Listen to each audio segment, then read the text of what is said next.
Hello everyone, welcome to achievers सामान्य ज्ञान। मैं मेघा जायसवाल स्वागत करती हूँ आपका आज के सेशन में।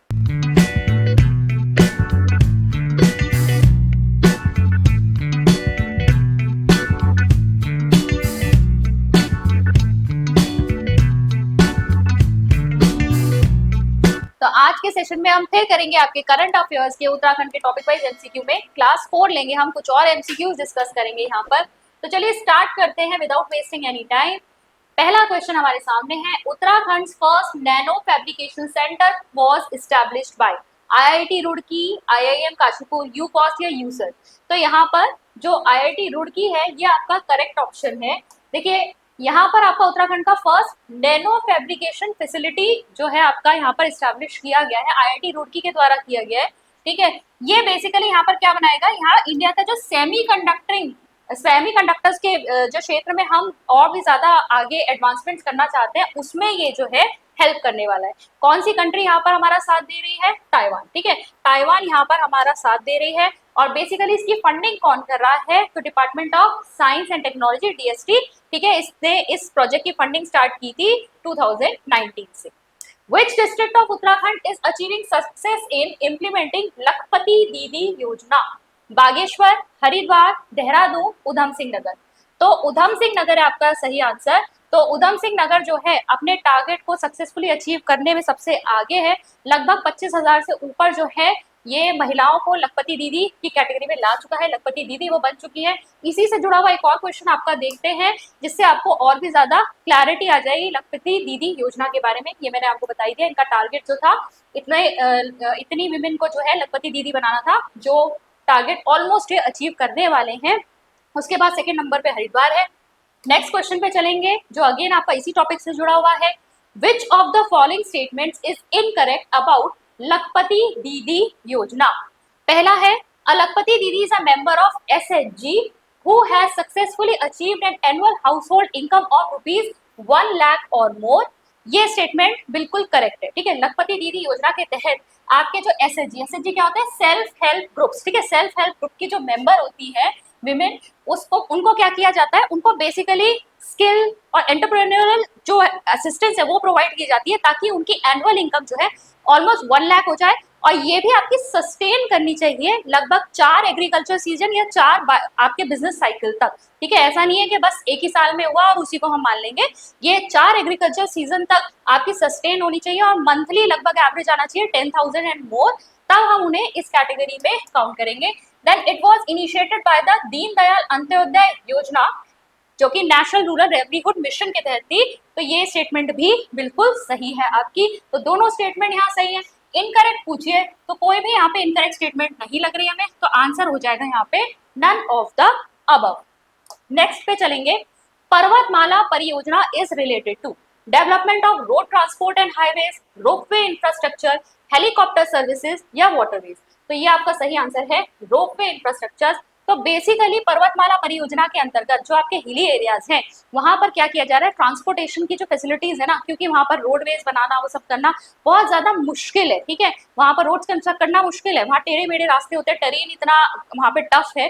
लेकिन वहां पर उन्होंने कहा रोपवे के जरिए हम सीधे सीधे कनेक्ट कर सकते हैं। तो यहाँ पर आप देखेंगे कि जो आपका नेशनल रोपवे डेवलपमेंट प्रोग्राम है नोन एज पर्वतमाला परियोजना, ये अनाउंस कब हुई थी? आपकी 22-23 के यूनियन बजट में।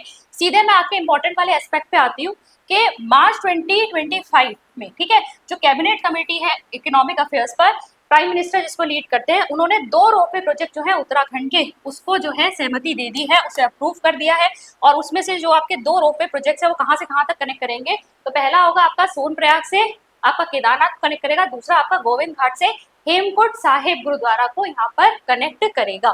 ठीक है, तो बेसिकली यहाँ पर क्या है, इससे आपका टूरिज्म भी बढ़ेगा। ठीक है, लोगों के लिए जो कनेक्टिविटी है वो यहाँ पर जरा बेहतर हो जाएगी।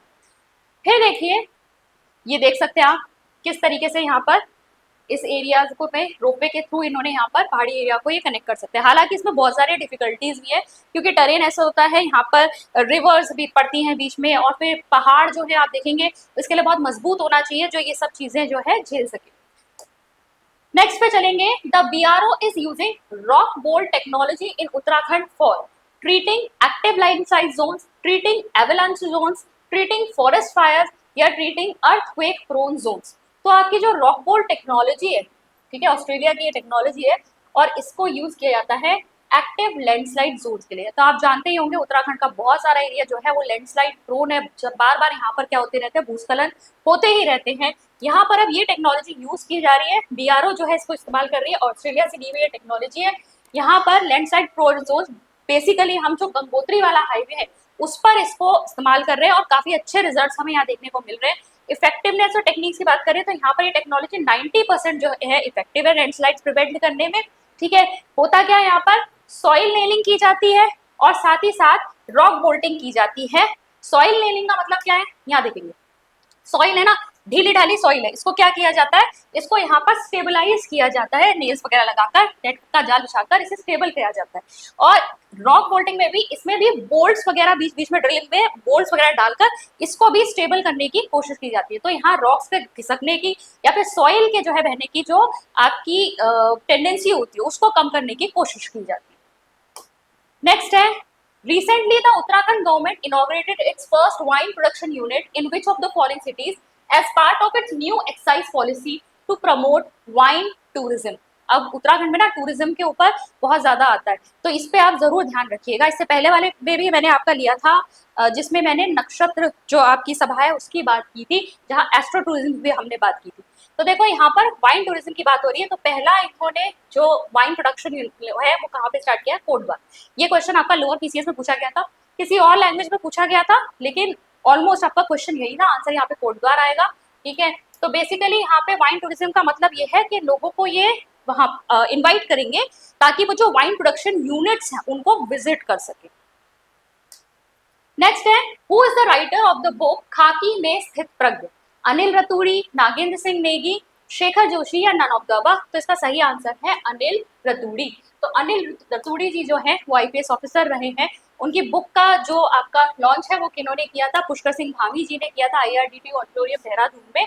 ठीक है, वो बुक किस पर बेस्ड है, जो अनिल रतूड़ी जी का जो एक्सपीरियंस रहा है, जो भी उनकी यादें रही हैं during their IPS officer service period, वो सब जो है इन्होंने यहाँ पर मेंशन किए हैं, उन चीज़ों को इन्होंने यहाँ पर लिखा है कि बुक में जितने भी चैलेंजेस उन्होंने फेस किए, जो एक्सपीरियंसेस थे, जो यादें थी, वो जो है उनकी सर्विस के दौरान जो भी उन्हें मिली उसको उन्होंने यहाँ पे मेंशन किया। नेक्स्ट है, world second highest trekking route located in Uttarakhand is Jankatal trek, Kedarkantha trek, Kauri pass या वैली ऑफ फ्लावर्स। तो इसका सही आंसर है जनकताल ट्रैक। अब आप देखिए, प्राइम मिनिस्टर नरेंद्र मोदी जी ने विजिट किया था आपका गंगोत्री मुखबा 27 फरवरी 2025 को। उन्होंने समय इनॉग्रेट क्या किया था, विंटर चारधाम यात्रा। ठीक है, विंटर यात्रा जो कि आपकी उत्तराखंड में इस बार शीतकाल चारधाम यात्रा आपकी हुई थी। तो ये जो है यहाँ पे से आपका क्वेश्चन जरूर पूछा जा सकता है, तो इसके बारे में जरूर पढ़ लीजिएगा। तो प्रधानमंत्री मोदी जी जो थे वो उन्होंने यहाँ पर विजिट किया था।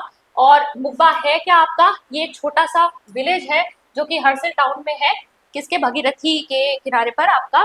और यहाँ पर उन्होंने फाउंडेशन स्टोन रखा था जनकताल ट्रैक का। एंड जनकताल ट्रैक जो है आपका वो वर्ल्ड का सेकंड हाईएस्ट ट्रैकिंग रूट है। लगभग कितने किलोमीटर, 12 किलोमीटर का है।